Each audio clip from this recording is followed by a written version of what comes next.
rise. Oh yes, yes, yes. Donald Quentin T. Sumner, Judge presiding. God say the state and the court be seated. What has happened to bring them to this particular point at this particular time in their lives? And how do they go forward? It's sort of heartbreaking. We just went foster home to foster home. Along with getting beat, I was raped when I was 6. They had a 14-year-old son. Yep, the family. We were staying in Concord, North Carolina. I remember that house. I remember the house. I remember how the house looked. I remember the song that was playing on the radio. I remember how he smelled. I remember everything. I remember looking over after the first initial pain.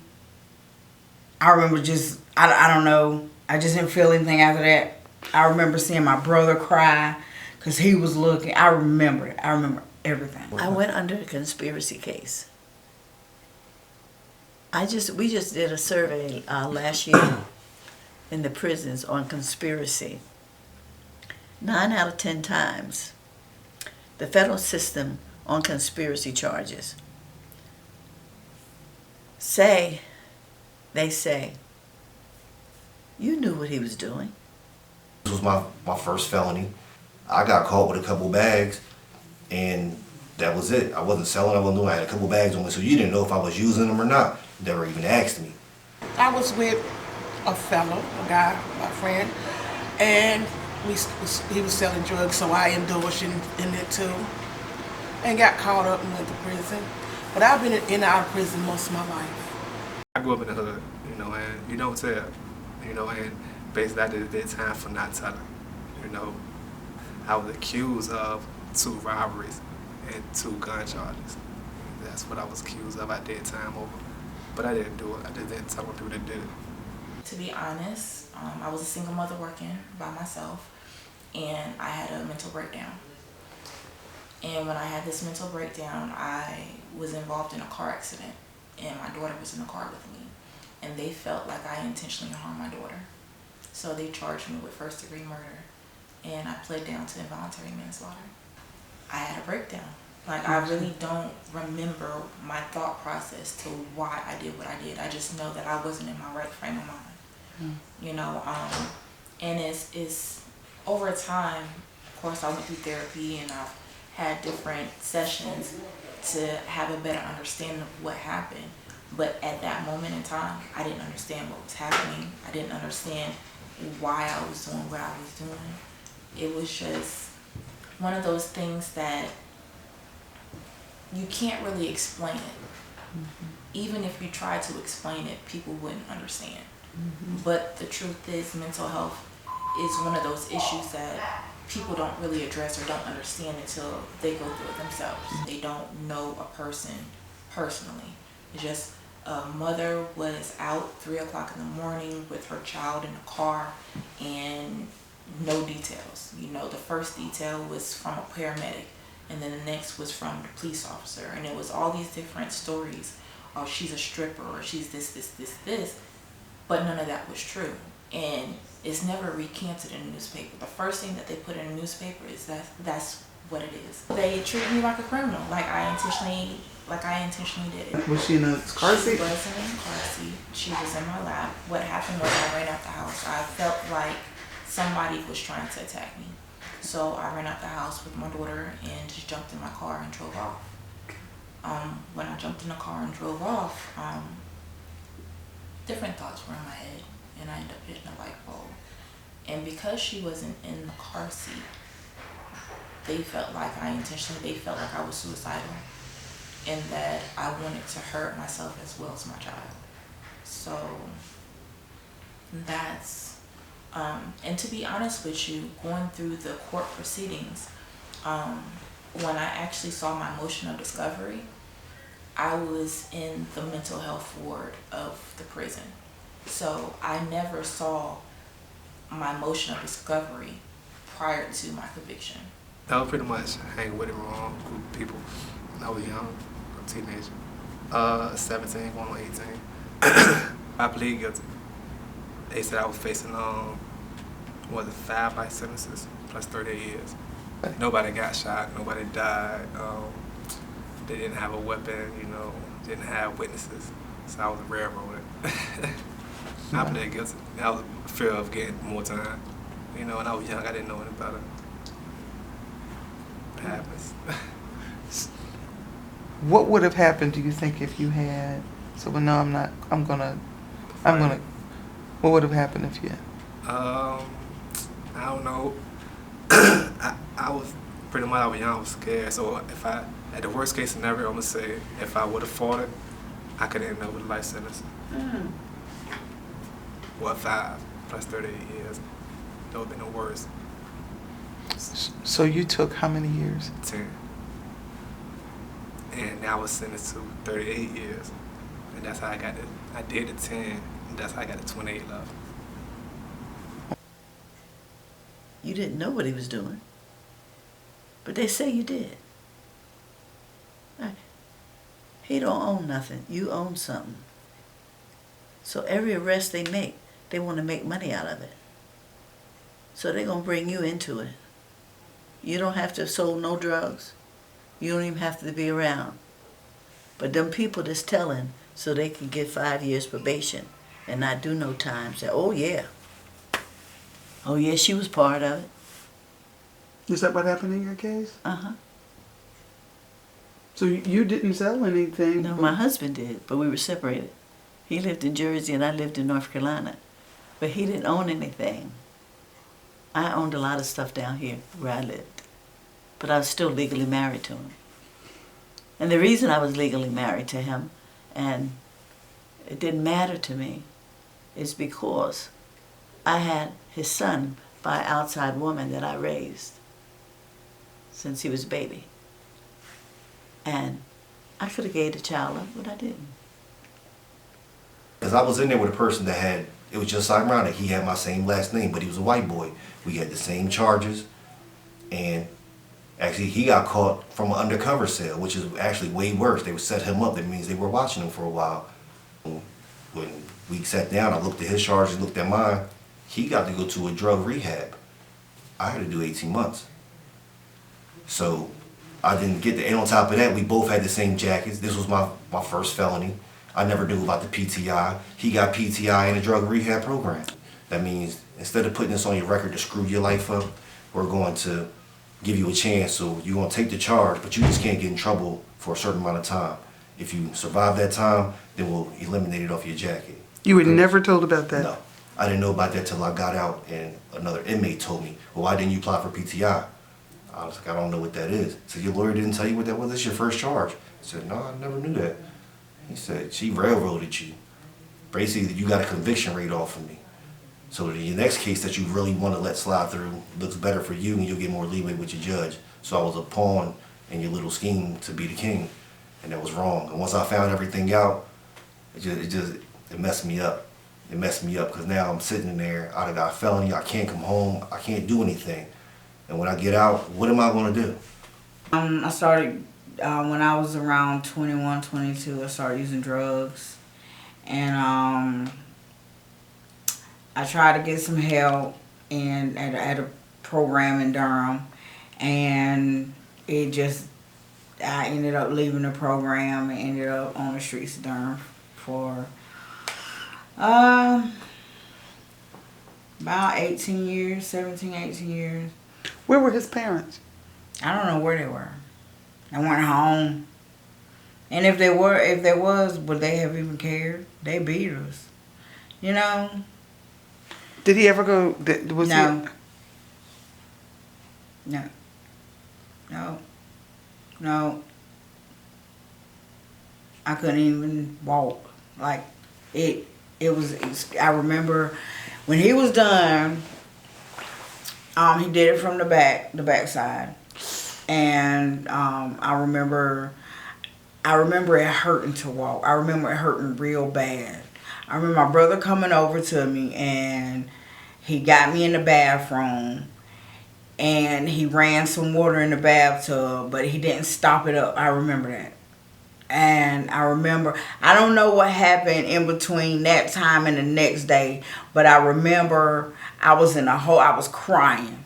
I was in the hallway at school crying because I was hurting. Is that how you ended up in the hospital? Yes, yes, School. school. So what happened?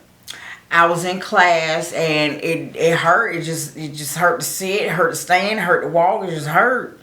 And you could tell from the pants that I had on, you could tell that they were soiled.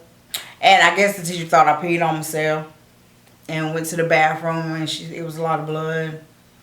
And they called her. I remember riding in an ambulance.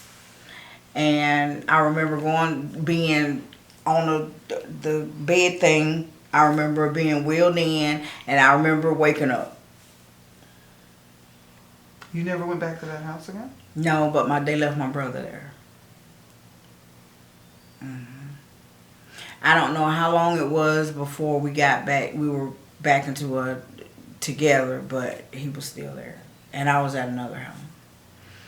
There were no charges against anybody. No. If there were, I didn't testify on nothing. I told him what happened.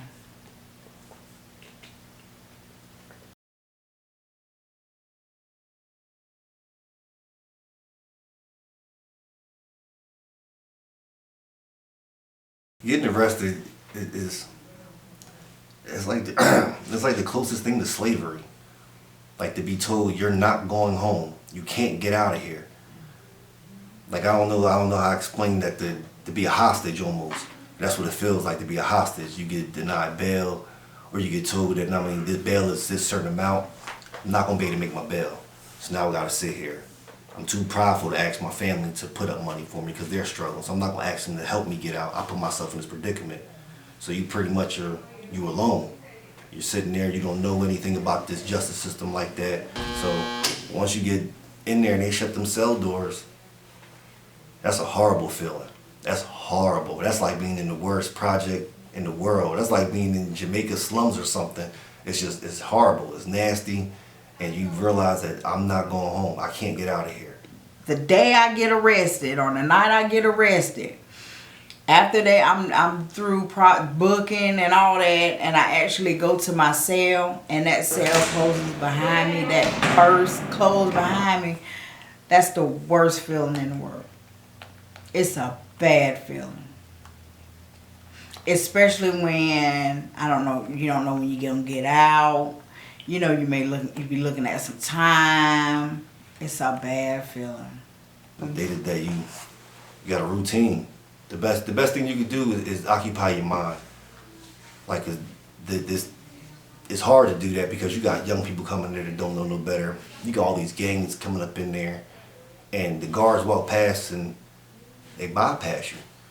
They don't acknowledge you even exist until they're called. Other than that, you're in there on your own.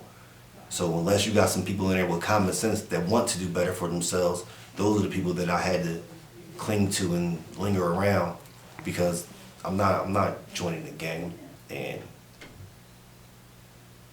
I'm not belonging to a clique or doing dirt, committing more crimes while I'm in jail towards people sitting there just like me.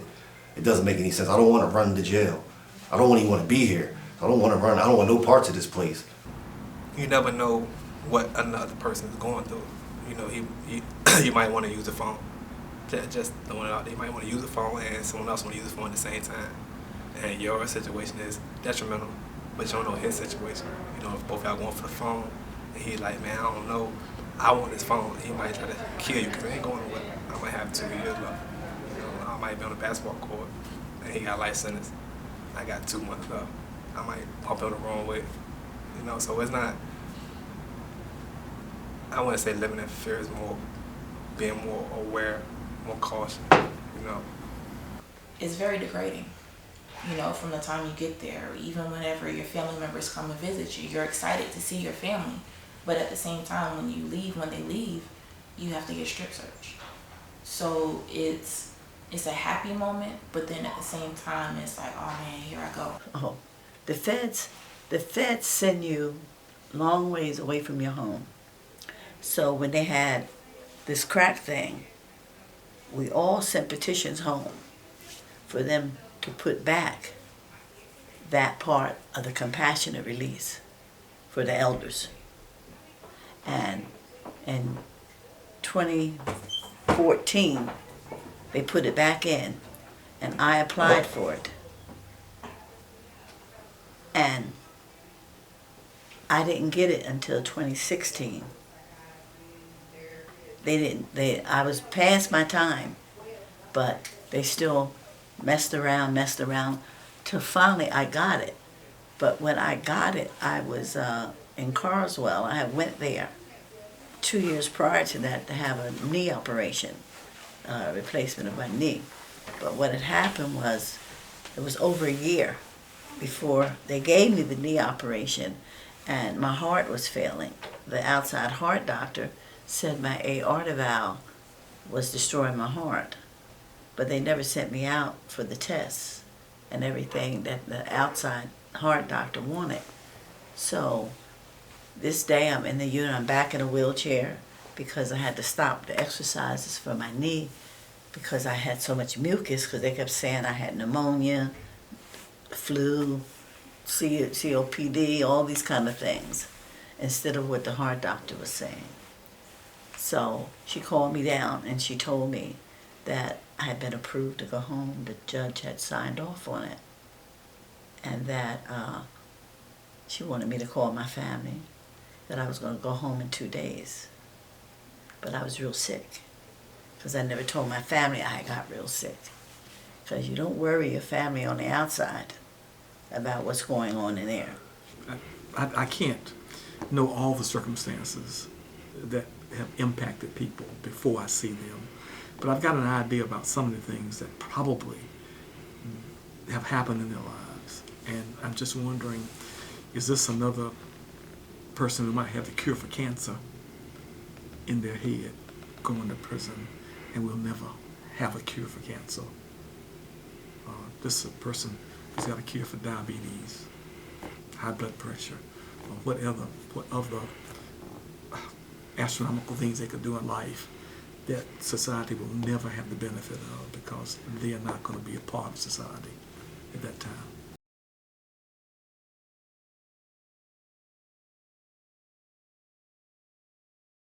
Community action really is about giving a hand up and not a handout.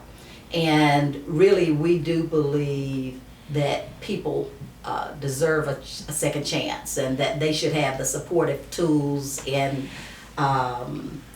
the supportive tools and the support that they need to navigate to be successful. And so really, historically, our work is about comprehensive case management and programs and services that help people not just to survive but to thrive and to become independent of public programs. And really, that same work transitions over to someone who's coming back to the community from incarceration.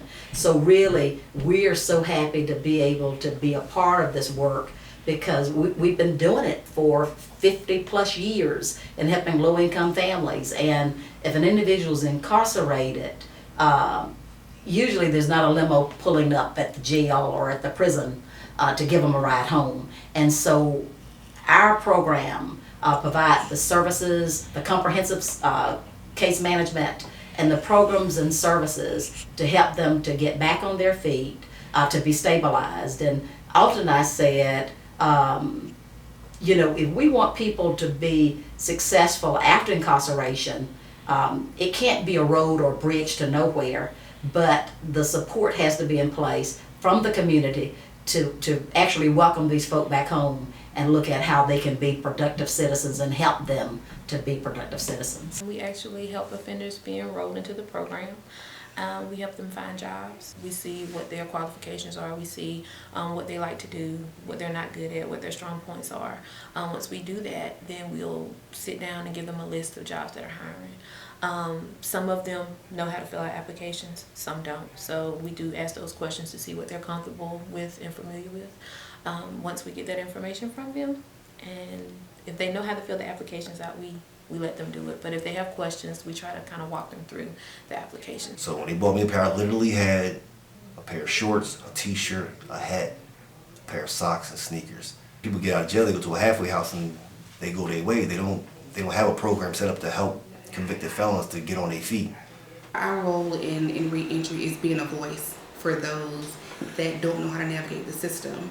Many times you have individuals who are reentering and don't know the pathways to success, whether it's health, job training, education, housing. We are to be that support and wraparound services for those individuals. Here at OIC, we provide what we call integrated comprehensive care. We have primary care, which is what happens at any other doctor's office, a medical visit, a physical, sick visit, chronic care for diseases such as diabetes, hypertension, and then we also have behavioral health services, dental, and also on-site pharmacy. If you don't have medical needs met, you don't have a healthy workforce. And a healthy workforce cannot show up to work and be productive, and therefore create a living wage to be sustainable. The sheer number of people that are being released is just continuing throughout the years, and then also we see that recidivism rates are relatively high. So 95% of individuals who are incarcerated are going to be released at some point in time. And statistically in North Carolina, within 3 years, just under 50% of people who are released reoffend and go back to prison. So over time, the sheer number of people being impacted by this issue just continues to rise throughout the years. And I think that with the attention being on drugs and crime, it's all interwoven into our criminal justice system, and that inevitably impacts reentry. And I think people are starting to come around and realize that it's not a handout, and that by supporting a reentry program, you're not quote unquote supporting a criminal, but you're really doing a good thing for the entire community. You're promoting safer communities, you're promoting economic development locally, statewide, you're promoting the reunification of families,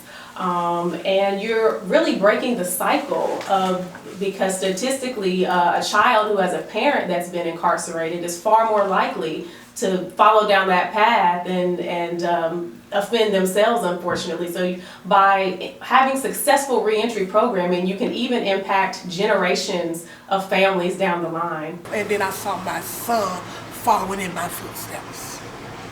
Yeah. And then I have a grandson, and he was getting in trouble in school. I said, no, I got to stop this. That's a bad example.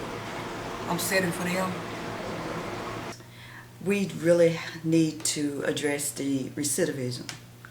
And being a judicial official, one of the things as well that we experience is long court dockets, a person not being a productive taxpayer. That helps the county as well. But the brokenness of an individual, the recycle, concerns me. It's a lot of African American men that have drug charges and on probation, on parole, nowhere to live, they're homeless. You have sex offenders that are charged with crimes that are not really necessarily violent crimes, and the laws are so that they can't find places to live, can't find places to work. And I'm just a firm believer that all people need a second chance in life. And you know, my background is not sparkly clean, so you know, somebody gave me a chance, and if we work together, we can change behaviors which will reduce crime and recidivism rates. I think things that cause a person to be broken and coming back through is the cycle that one is trapped on. It's sort of like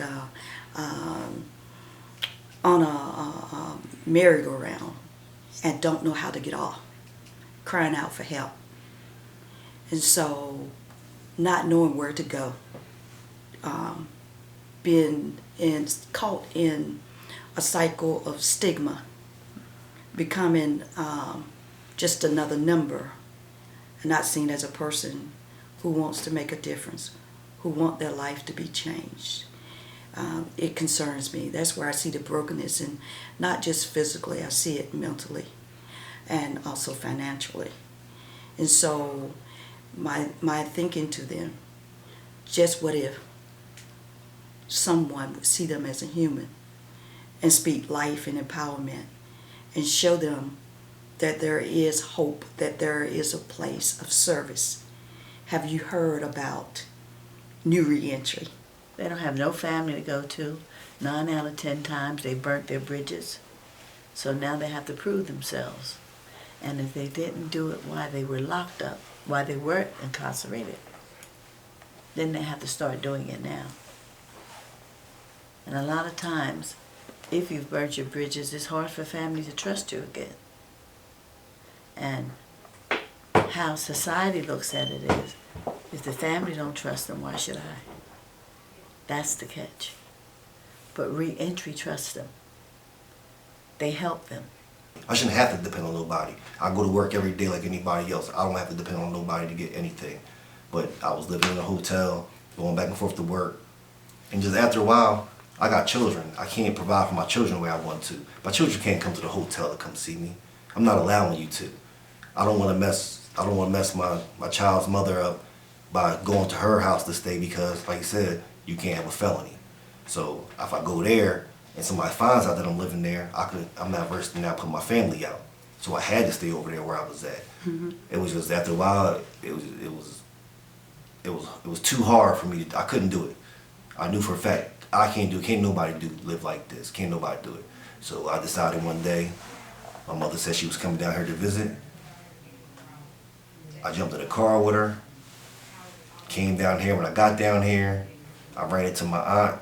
I was talking to her, and she was telling me about this program. They help felons. I said, we don't have nothing like that. And so the ultimate goal of my position is to reach out to the community, to public officials, to anyone that we can inform why we do what we do, the population that we serve, the returning citizens. How can we come together as a community? How can we help the individuals that we serve?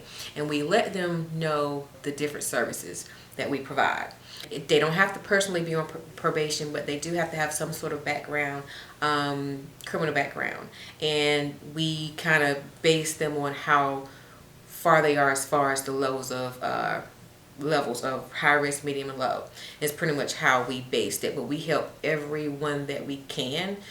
We can enroll almost 60 people a month. That's a lot, but we do help as many as we can. But what we do, like for instance, we were just in Terrell Work Farm a couple of months ago. We participated in a job fair. We was able to have a table set up. We talked to the actual offenders, let them know where we're located, how we cover Edgecombe, Nash, and Wilson, and the services that we provide. We give them information so when they're out, you know, they can reach out to us. And we also inform them that we're not the only one in the state that does this services. There is a reentry council pretty much in a lot of the counties in North Carolina, but we pretty much say, hey, we're going to be here when you get out. This is what we can do for you when you get out. And so by visiting these prisons and jails, we inform them that we're here. A lot of people don't know. We also stay in contact with case managers in the jail, because case managers in the jail, they have to make sure when the individuals leave, they have somewhere to go. So a lot of times they're reaching out and said, hey, I got this sex offender, don't have anywhere to put them. Do you have somewhere to place them? And so we kind of do whatever we can, reach out to private owners or reach out to a few boarding houses that accept certain individuals to make sure they're placed when they leave the prisons.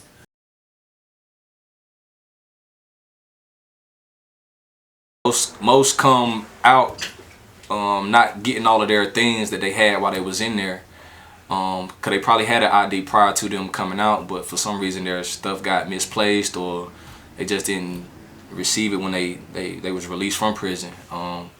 So for instance, once you get your ID, go to the DMV, you do all the process to get your ID, you get a paper copy. So say if they don't have their social security card, they can't even go to the social security office to get a social security card until a week later, 5 to 7 business days, they get their hard copy ID in the mail. Now they can go and go get a social security card. So that kind of takes more time, you know, away from them from getting stuff accomplished in the short period of time that they're here, which is only 90 days, which is only 3 months. So they don't have a lot of time to really, you know, accomplish everything that they want to in that limited time before if they have a residence or somewhere else to go, you know, they have to leave because somebody else is coming in because we have so many people on the list that need somewhere to stay or needs a transition until they find something better. My need in Wilson County is housing for the sex offenders, housing just for the returning citizens in general. I tell people that all of us have done something in our life. Some of us are just less fortunate and they got caught. Some people have never been caught, and some people are still doing things.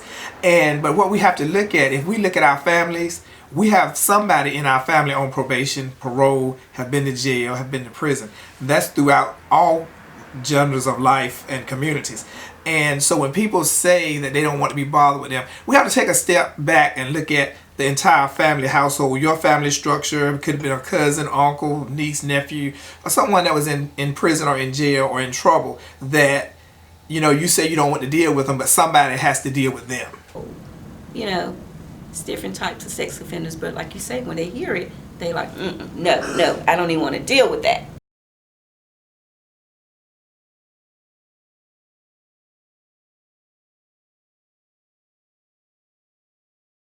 You know, if you've been in there, whether it's 3 months or if it's 30 years, there's a stigma that comes with that.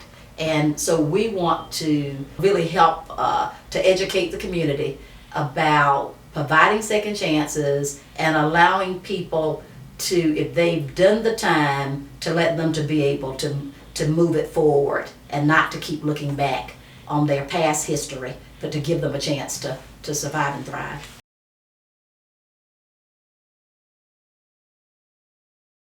Because I did the crime, I did my time. So now when I got out, why can't I do everything that you did? Because as you said, I did my crime, I did my time. There's no forgiveness? No, not at all. And job interviews don't even look at you. Put in there, you mark you have a felony on, they won't call you. I had to lie on a whole lot of applications and just say I didn't have nothing. Didn't get in there, then gotta tell them. And that's embarrassing because this guy doesn't understand why I was doing what I was doing. So I gotta explain to him what I was doing. Like, I wrote it down, looked the charge up. I don't want to explain to you, so what they sitting there, so tell me about that. I'm telling you what, man, I sold crack. What you want me to do? I sold crack for a living. I sold people that just like you. I can sit out in your parking lot, make just as much money as anybody in here, 10 times full. That's why I did it. They don't understand that. I understand that they don't understand that, so I don't like explaining it to them. But to get shut down for something that you did this crime, you did the time for, to get told that you can't be a productive member of society anymore, what do you think I'm going to revert back doing after about a month or two? I don't have a way to provide for myself, and you took that from me. I did what you asked me to do. I violated your law. I did what you asked me to do, and now I can't do what I know now to do, is to be a productive member of society. Now you're not telling me I can't do it no more until a certain amount of time. That's probably a misconception, in the sense that people who serve time can walk back into society and get a job overnight. It really doesn't work that way. And I hate to be a bearer of bad news, but as you well know, it doesn't work that way. The stigma of having been in prison, served time, is a black mark. And prospective employers look at that. So what you have consequently is that people go into prison, serve the debt to society, and come back out, and society continues to punish them once they return to the community. And the whole idea is that you not go to prison, get out, and then have to go back again. The idea should be that if you have to go, that you go, serve that debt, come back, and then become a contributing member of society. We don't know why this person got to the point where they are. Was it domestic violence? Was it mental illness? What is it that we are a society not addressing? Can't we each reach one and extend olive branch of peace? Because when we do that, then our community is stronger. My mother has a church. She's a pastor. And I appreciate her church, the members of her church, because they did stick by me while I was in prison, while I was in jail, while I was in rehab. They always stuck by me, and they always welcomed me back. But all churches aren't like that, you know. I went to a church about a month ago, and One of the people was asking me where I was from and what brought me to Rocky Mount, and I'm kind of like an upfront person. I'm not going to beat around the bush. And then when she said, well, what brought you to Rocky Mount? And I was like, well, I'm just getting released, and I'm in a transitional house, and trying to get my life together.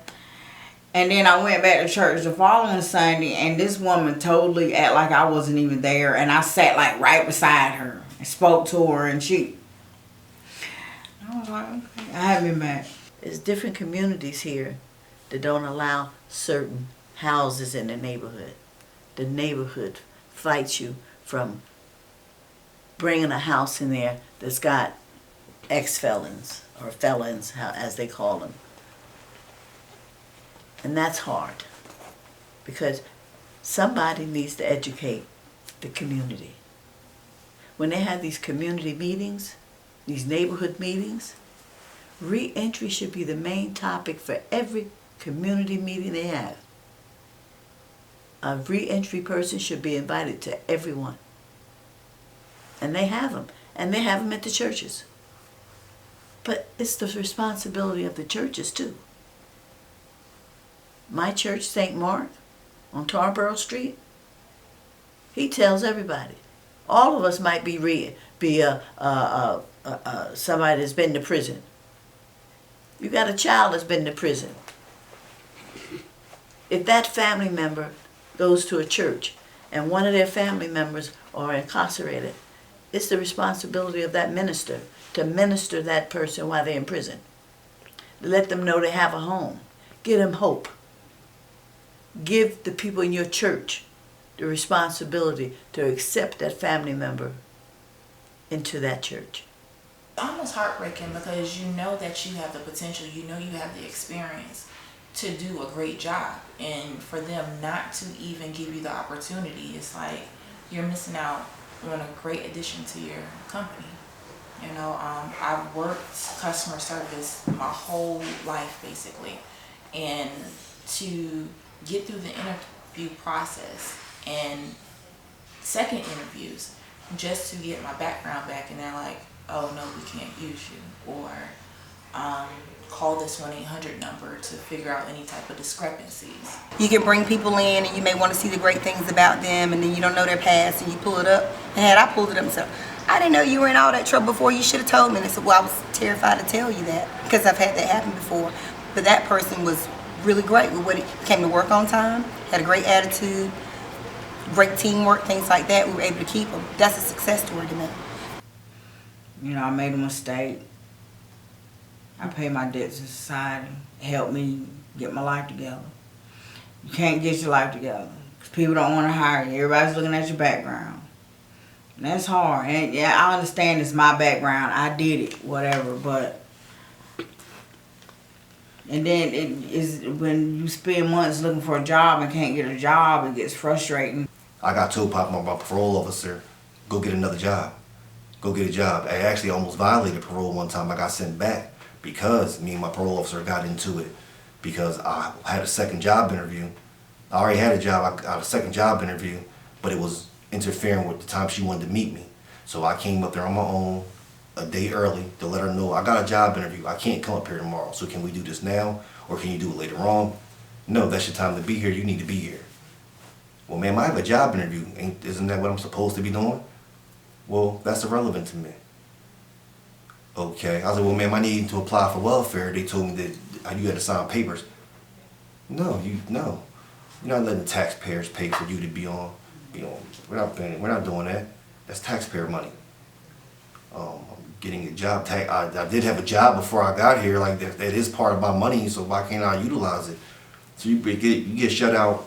You get shut out from this system once you cross that line. You get shut out. I came home in 2014 and they told me that if I'm going to miss a appointment, call. So at times I probably had an interview or anything, I made sure I called, and in the long run they ended up violating me saying that I missed an appointment, which in fact I did, but y'all told me it was okay to call, and I called like, maybe I can't come at 8 in the morning, I'll be there at 2. Or I can't come today, I'll be there tomorrow. It's just like rescheduling, and somehow I ended up getting violated. So thrown on the bus for real, I think. You were what now? Thrown on the bus for real. Like, I didn't really understand because y'all told me to call. And probation was new to me. I never been in trouble at all. And I got violated off that as an informant. And when you're violated, how long do you, when you're violated, what happens then? The violation, depending on how much time you got suspended or time over your head, they can give you from a day to the end of your sentence. And I was violated. I got maybe 28 more years on probation. So they could have gave me 28 years on my first violation. It's my last chance. My children they're willing to give me another chance. And I don't want to go to jail for 30 months. You know, I don't want to go to prison for 30 months. It's a long time. And, you know, I got grandchildren now, and my children they're willing to allow me to be a part of my grandchildren's life. And, you know, they're slowly coming around. We'll reconnect, and I talk to my children every day. I just got one last chance, and I'm tired of messing up. I'm just tired. I'm tired of going to jail. I'm tired of going to prison. I'm just tired. I'm tired of getting high. I'm tired of selling my body for money. I'm just tired. I just want to be normal.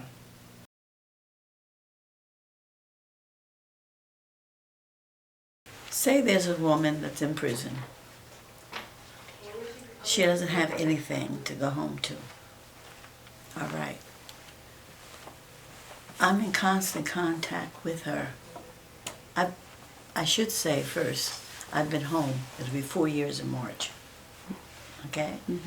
I did the 23 years, 5 months in federal prison. Wow, that's a long time to be gone. Yes. So, what happens is, by me being in constant contact, I know what they need. I know what their family problems are, because I'm the one that's mentoring them from the outside in and bringing the outside to them. I'm also the matriarch for the National Council for Incarcerated and Formerly Incarcerated Women and Girls. I'm also on the board. The work I do as an in-reach is for the National Council. Okay? Okay. So, by me being all of those things, the girls in prison call me grandma. They have for my whole 23 years there, and the girls still do. I had two choices. I can go back to doing what I know how to do, or throw my life away basically, or I could try to do something different. And I was told crazy is expecting the same result by doing the same thing. I mean, expecting a different result doing the same thing. I'm not crazy. So when my mom said she was coming down here, I came down here with her. For somebody to sit down and talk to you to understand what you actually need, and then someone trying to help you, instead of sitting here like you a piece of paperwork, like, okay, like almost like welfare, like, okay, well, we can give you this, and this, and okay, we'll come back next week or something like that. I can't make it till next week. They helped me through that. I didn't have a place to stay. They told me places I could stay. They even gave me a voucher for my rent that month. I told them I was looking for a job. They said, well, we come back up here tomorrow and fill out this application, write your name and stuff on the paper, and we'll let we have people that come here looking for people. That's better than a temp service. Temp services don't even do that. They tell you to come back and we'll call you when we get a job, or call back up here and see what we got. They actually have people come down to the place and drop off applications and ask, who do you have in here? So I got a job. Yeah, I got a job, and then it was where was I gonna stay at? Now I got the job part over with, where am I gonna stay at now? So they found me somebody to stay with and was like, okay, we'll rent this room out, we'll pay you first month, we'll pay you rent. I said, well, I won't get paid till this certain amount of time. Okay, well, they gave me 2 months rent. So now I didn't have to pay rent for 2 months, and then turn around and how am I gonna get back to work? Like I said, I got a felony suspending my license. Now I can't drive around. So how am I gonna get anywhere? They had somebody come and pick me up. They took me to a job interview, which was 1.5 hours away. They took me there. I talked to other people that were in the program. I think they were in the halfway house though. I was talking to them. They would tell me about other jobs in the area and stuff. But for somebody to come pick you up and take you to a job interview, that was cool. That was fulfilling because I really had no way of getting anywhere. Well, it's hard for me to keep a job, you know. I don't have transportation. I have my license because of fines, you know. And she helped me out if I need to go anywhere. Like, well, I get you these bus tickets. And I think it's a good program. I told a couple young dudes when I was at my probation office, and they said they didn't want to go up there. But I'm like, man, it's a program, you gotta give it a chance. You know, man, I ain't trying to sit there and be in no program. Like, it's not one of those programs. It's more so to help you out. It ain't one of the programs you gotta sit and have a group meeting every day, you know. And a lot of people just don't give it a chance. And I did. I cook, I fries, I make macaroni and cheese. Everything you see on that bar, I cooks it. I know I cooks it all. Ribs, I even do the pig, you know what I'm saying? We put it in the smoke, I does that. So make brisket and everything. I've been able to get my own place. I bought my own vehicle. And I've been able to help my grandson out. My son out a little bit too. Without New Reentry, I don't think that I would have accomplished as much as I have. With the resources, starting school, getting help starting school, with finding a job, you know, finding rental assistance, you know, New Reentry is what has made this process a whole lot easier. Right now, I'm actually in school for business administration. I started January 8th, and after I finish school, I'm hoping with the education and knowledge that I get, it helps me to better understand the nonprofit sector. I actually work 2 jobs. So when I leave here, I go to a restaurant and I waitress. So I go to school, well, I work, and then I work some more, and then I study when I get off, and then I study first thing in the morning. Okay. So everything has been work, because I had a lot of stuff that I had to take care of before I got my license. And then after that, the ball just kept rolling.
Charges, press 1. To refuse charges,